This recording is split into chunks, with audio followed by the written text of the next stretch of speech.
So today I'm going to give you a few more tips on what each nonprofit should be asking when it comes to their accounting.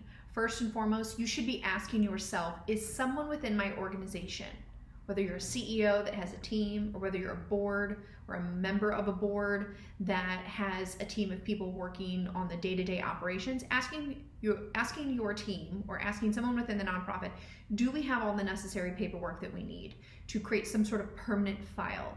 Do we have the articles of incorporation? Do we have bylaws? Do we have significant grants, agreements, loan documents? Do we have a document retention policy? And is all of that stuff organized in a way that if somebody wanted to come in and inspect our books or inspect our records, we have all of those things in place?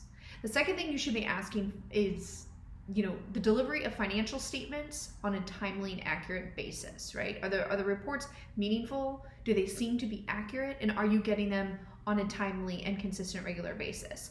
Generally, for our clients, we issue them the 15th of every single month. So if you're not seeing financial reports on a regular basis, you should definitely look for a provider that could deliver that for you. The next thing is, what is the budget process for your nonprofit? Who's involved in the process? Who's creating the assumptions? Who's putting numbers to those assumptions? What level of collaboration? And then also what level of review? So for many of our clients, we work with program directors, we're working with development directors, we're pulling all of the different components within the day-to-day operations of the organization, plus or minus some known assumptions about what's going to happen next year. Then we pull all that information together. We then give it to the CEO or the executive director to review in conjunction with the rest of the team. And then ultimately we'll then take it to the finance committee for a review, and then ultimately for the board to approve. That final budget then is shared with various funders and stakeholders, as it makes sense. The next thing you should be asking, if you are running a nonprofit or you working within a nonprofit, there are generally some sort of restrictions around the donations that you've received. Do you have a mechanism to track those restrictions? Do you have a way to account for them within your accounting system? And can you find reporting on the remaining balances of those within a relatively easy process? To be completely honest, this is a common challenge with many nonprofits, and in many cases, it is quite an administratively burdensome process and not an easy way for you to go and see what are the restricted donations that we received, what are the various items that we've charged against that grant, to ultimately get us to that remaining balance. It's just not an easy thing for nonprofits to do. And if you're having trouble with, setting up a system for that or figuring out what that looks like for your organization, let's definitely talk offline about that. The fifth thing is, what is your cash balance? A lot of times we focus on revenues, we focus on expenses, and we focus on having a balanced budget. But many organizations don't look at cash considerations. So cash flow is not just the revenue coming in and the expenses going out, but you're also looking at capital purchases. What kind of computers or what kind of significant improvements are you going to make to your vehicles or to your buildings? Do you have debt that you have to pay back principal payments on?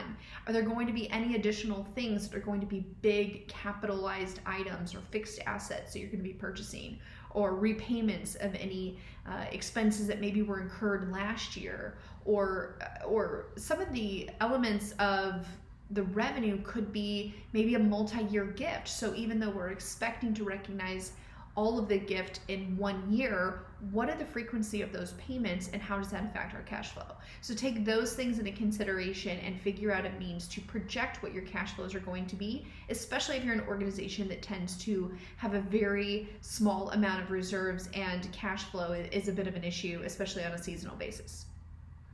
The sixth thing is just understanding, how are things coded within your accounting system, right?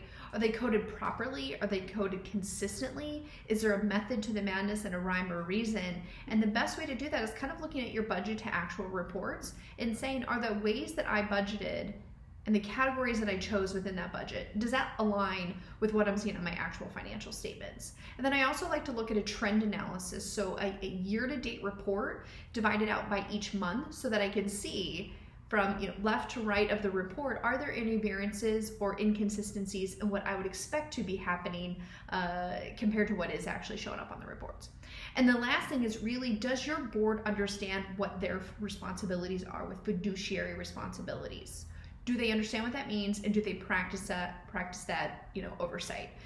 specifically around understanding the policies and procedures within the organization, the significant compliance components, meaning reviewing the tax returns, making sure that the tax returns are filed, that payroll reports are submitted on a timely basis to the Department of Labor or the IRS. Are they doing the annual registrations on a regular basis? Is there a solid internal control process in place? Are we properly insured? All of those things that really, from a risk management and an oversight role, are they really doing all the things that they should? And a lot of times I find that a board might find themselves in the weeds of the day-to-day operations and not really focusing on some of the more strategic, forward-thinking financial decisions that a nonprofit would make. So if your board is not understanding what fiduciary responsibility is and what their specific role is, I encourage you to include that in your board orientation and start making that part of your culture.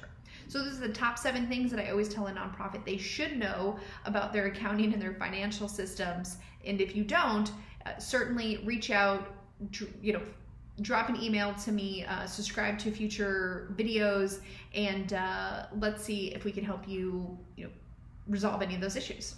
Thanks, everyone.